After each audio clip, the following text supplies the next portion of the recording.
Di sudut utara ibu kota, tepatnya di wilayah Koja, berdiri sebuah kompleks makam yang tak pernah sepi dari langkah peziarah. Itulah makam Mbah Priuk, sebuah situs religi yang berada tak jauh dari hiruk-pikuk pelabuhan Tanjung Priuk. Di tengah lalu lalang truk dan aktivitas pelabuhan terbesar di Indonesia, tempat ini menjadi ruang hening bagi mereka yang ingin berziarah. Perjalanan menuju makam membawa kita melewati perkampungan padat khas pesisir Jakarta. Jalanan sempit, rumah-rumah berhimpitan, dan aroma laut menyertai langkah. Namun, ketika memasuki gerbang kompleks, suasana berubah. Langkah terasa lebih pelan, suara percakapan merendah, dan hati seakan diajak untuk menata niat. Ziarah di tempat ini bukan hanya rutinitas tahunan menjelang Ramadan atau saat Maulid Nabi. Banyak peziarah datang secara pribadi, duduk bersila di dekat pusara, melantunkan tahlil, membaca Yasin, dan memanjatkan doa. Tradisi ini menjadi bagian dari budaya Islam Nusantara, mendoakan ulama dan mengambil pelajaran dari kehidupan mereka.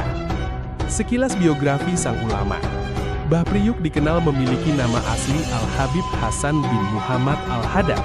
Berdasarkan riwayat yang berkembang di masyarakat dan catatan sejarah lokal, beliau diyakini lahir di Palembang pada abad ke-18 dan memiliki garis keturunan keluarga ulama dari Hadramut, Yaman. Nasab Al-Hadad sendiri dikenal sebagai keluarga penyebar dakwah dan pengamal tasawuf. Dalam perjalanan dakwahnya menuju Batavia, nama lama Jakarta, beliau wafat sebelum sampai ke pusat kota dan dimakamkan di kawasan yang kini menjadi Koja. Tahun wafat yang sering disebut dalam berbagai sumber adalah sekitar 1756 Masehi. Walaupun sebagian besar kisahnya bersumber dari tradisi lisan, masyarakat Betawi dan pesisir Jakarta memuliakan beliau sebagai pendakwah yang santun dan teguh. Nama Priuk dipercaya berasal dari cerita tentang Priuk Tanah Liat yang menyertai perjalanan beliau. Kisah ini kemudian melekat pada wilayah tersebut hingga dikenal sebagai Tanjung Priuk. Walaupun ada perbedaan versi dalam cerita rakyat, hubungan nama tersebut dengan sosok Mbah Priuk menjadi bagian penting dalam identitas kawasan ini. Makam tua yang menjadi simbol. Kompleks makam Mbah Priuk telah mengalami renovasi dan penataan. Di dalamnya terdapat bangunan pelindung pusara utama, serta area untuk jamaah duduk dan berdoa. Pemerintah Provinsi DKI Jakarta menetapkan kawasan ini sebagai situs cagar budaya pada 2017 sebagai bentuk perlindungan atas nilai sejarah dan religiusnya. Penetapan tersebut juga berkaitan dengan peristiwa sengketa lahan yang pernah terjadi di masa lalu. Bagi warga sekitar, makam ini bukan hanya situs sejarah, tetapi juga simbol perjuangan mempertahankan warisan leluhur. Yang menarik, ziarah ke Mbah Priuk menunjukkan bahwa penyebaran Islam di Nusantara tidak hanya dilakukan oleh tokoh-tokoh besar seperti Wali Songo. Ada pula ulama pesisir, ulama pelabuhan, dan pendakwah yang bergerak melalui jalur perdagangan laut.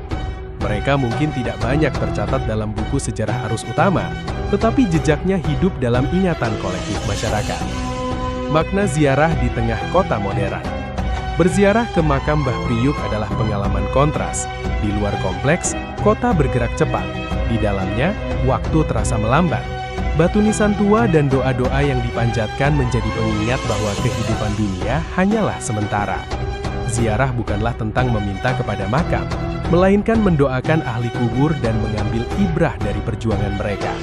Dari Mbah Priuk, kita belajar tentang keteguhan berdakwah di wilayah pesisir Jakarta, tentang kesederhanaan, dan tentang bagaimana Islam tumbuh melalui sentuhan lembut para ulama. Di tanah pesisir Jakarta Utara, pusara ini berdiri sebagai saksi bahwa dakwah pernah berlabuh di sini. Bagi para peziarah, perjalanan ke makam ini bukan sekedar kunjungan, melainkan perjalanan batin, menyambung doa, menundukkan ego, dan mengingat akhir kehidupan.